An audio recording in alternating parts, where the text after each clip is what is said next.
Hi friends, welcome Nivi views. நான் பண்ண தப்பை நீங்களும் செஞ்சிடாதீங்க. என்ன தப்புனா இதுதாங்க. ஆக்சுவலாக என் பையனோட ஃபஸ்ட்டு பர்த்டேக்கு ஒரு பெரிய கம்பல் போட்டேன். பிடிச்சி இழுத்தாங்க, இவ்வளோ பெருசாகிடுச்சு காது அந்த ஓட்டை. ஸோ அதுக்காக தான் சர்ஜரி. கிட்டத்தட்ட 6 வருஷம் கழித்து நான் போய் சர்ஜரி பண்ணேங்க. ஏன்னா நம்ம எந்த கம்பல் போட்டாலும் அது கரெக்டாக நிற்கிறது இல்லை. சரி, ஒரு சின்ன சர்ஜரி பண்ணிட்டோம், பெர்மனெண்ட்டாக ஒரு ட்ரீட்மெண்ட் எடுத்துக்கலாம் அப்படின்னு தான் பண்ணேன். ஸோ நல்லா பார்த்துக்கிட்டாங்க. கவர்மெண்ட் ஹாஸ்பிட்டல்லே பக்கமாக இருக்கிறதுனால, வீட்டு பக்கத்தில்ன்றதுனால என்னால் போய் கொஞ்சம் பார்த்துக்க முடிஞ்சுது.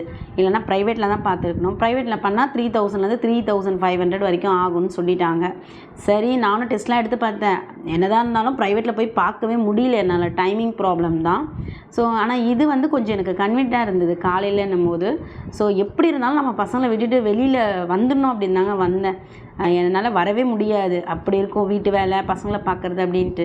இப்போ நம்ம முயற்சி பண்ணால் எதுவுமே நடக்கும் அப்படின்றது தான் இது நடந்தது. ஸோ எங்கள் அப்பாவை கூட்டிகிட்டு வந்தேன். அம்மாவுக்கு லோ பிபின்றதுனால அவங்களால வர முடியல. சைன் பண்ணால் தான் நான் அட்மிட் பண்ணுவேன்னு சொல்லிட்டாங்க. சரின்னு சொல்லிவிட்டு அட்மிட் ஆகிட்டு அன்றைக்கி பார்த்திங்கன்னா ஃபஸ்ட்டு டிடி இன்ஜெக்ஷன் போட்டாங்கங்க. அதுக்கப்புறம் ஒரு டெஸ்ட்டு ஊசியும் போட்டாங்க. 3ஆவதாக மருத்துவ ஊசி போட்டுட்டு அங்கேயே சர்ஜரி பண்ணாங்கங்க. அது கிட்டத்தட்ட ஒரு 1/2 ஹவருக்கு மேலே ஆகிடுச்சு. எனக்கு ரொம்ப நேரம் எடுத்துக்கிட்ட மாதிரி தெரிஞ்சுது. அதுக்கப்புறம் முடிச்சதுக்கப்புறம் மாத்திரைலாம் வாங்கிட்டு வீட்டுக்கு வந்துட்டேங்க. அதுக்கப்புறம் நடந்த விஷயந்தான் இது தான். ஆக்சுவலாக இந்த குழந்தைங்கள வளர்க்குறதுன்றது ரொம்ப பெரிய விஷயம்னு நினச்சிட்ருக்கோங்க. ஆனால் அது உண்மை தான். நம்ம எந்த அளவுக்கு கஷ்டப்படுறோமோ அந்த அளவுக்கு நம்ம குழந்தைங்கள ஒழுங்காக வளர்க்க முடியுங்க. நம்ம என்ன தான் குழந்தைங்கள பெரிய பெரிய இன்ஜினியர் ஆக்கணும், வெளிநாட்டில் போய் வேலை செய்யணும் அப்படின்னு நிறைய பேர் நினைக்கிறாங்க. ஆனால் பார்த்திங்கன்னா அந்த குழந்தை அதனால தான் அவங்க பெற்றவங்கள பார்க்குறதே இல்லைங்க. எத்தனை பேரை எடுத்துகிட்டு போய் அனாதை ஆசிரமத்தில் விட்டு வைக்கிறாங்க.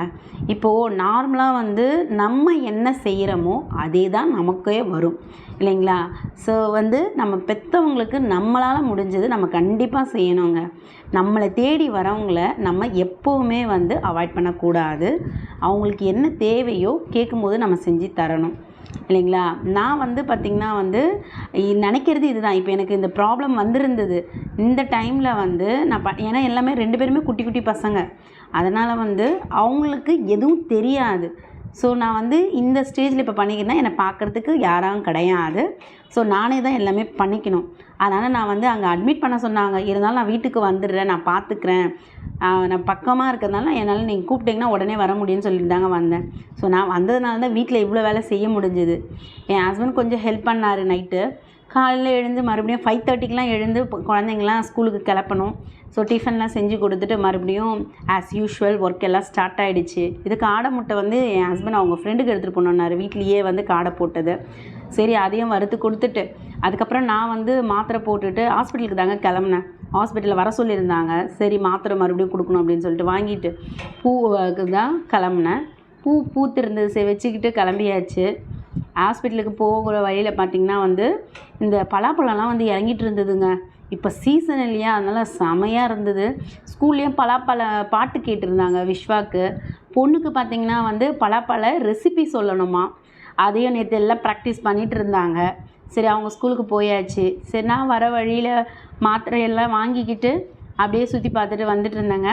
ஏன்னா இதுக்கப்புறம் ரேஷன் கடைக்கு வேறு போகணும். இதெல்லாம் வேண்டாம், நீ போகாதன்னு சொன்னார் என் ஹஸ்பண்ட். இருந்தாலும் நம்மளால் எப்படி நம்ம விட முடியும்? ஏன்னா ஆடின காலும் பாடின வாயும் சும்மா இருக்காதுன்னு சொல்லியிருக்காங்கல்லங்க. அது என்ன மாதிரி பெண்களுக்கு கண்டிப்பாக அதுதான் உண்மை. இந்த மாதிரி எத்தனை பெண்கள் இருக்கீங்க அப்படின்றத எனக்கு கமெண்ட் பண்ணுங்க. ஏன்னா நம்மளாலலாம் சும்மா இருக்க முடியாது இல்லையா? சும்மா இருக்கிறது தான் இருக்கிறதுலே பெரிய கொடுமை. சரி, இந்த வெள்ளிக்கிழமையில் பார்த்திங்கன்னா உப்பு வாங்கி போட்டோம் அப்படின்னா, வீட்டில் உப்பு சேர்த்து வச்சோம் அப்படின்னா ரொம்ப நல்லது அப்படின்னு சொன்னாங்கங்க. சரின்னு சொல்லிட்டு அதனால் உப்பை வாங்கிட்டு டப்பாவில் போட்டு வச்சேன். அதுக்கப்புறம் பருப்புலாம் எறும்பு வர ஆரம்பிச்சது. அதெல்லாம் காய வச்சுட்டு துணியும் காய வச்சுட்டேங்க. ஸோ நிறைய பேர் பார்த்திங்கன்னா கல்யாணம் ஆனது குழந்தை வரலையா, குழந்தை இல்லைன்னா அடுத்த குழந்தை எப்போ அப்படின்றாங்க. குழந்தை வந்ததும் இந்த மாதிரி நிறைய பேர் கேட்டுட்டு தாங்க இருப்பாங்க. ஆனால் யாரும் பார்த்துக்க மாட்டாங்க. ஸோ உங்களால் முடியும் அப்படின்னா ஒரு குழந்தை இல்லை, 9 குழந்தை கூட பெற்றுக்கலாம் சரிங்களா? ஸோ முடிஞ்ச வரைக்கும் உங்களால் முடிஞ்சால் ஒரு குழந்தை பெற்று ஒழுங்காக வளர்க்கணும். அதுதான் நான் தெரிஞ்சுக்கிட்டேன். ஸோ எல்லாருமே சரி, நம்மளால் முடியறதை செய்யணுங்க. ஸோ வீடியோ பிடிச்சிருந்தால் லைக் பண்ணுங்கள், ஷேர் பண்ணுங்கள். தேங்க்யூ.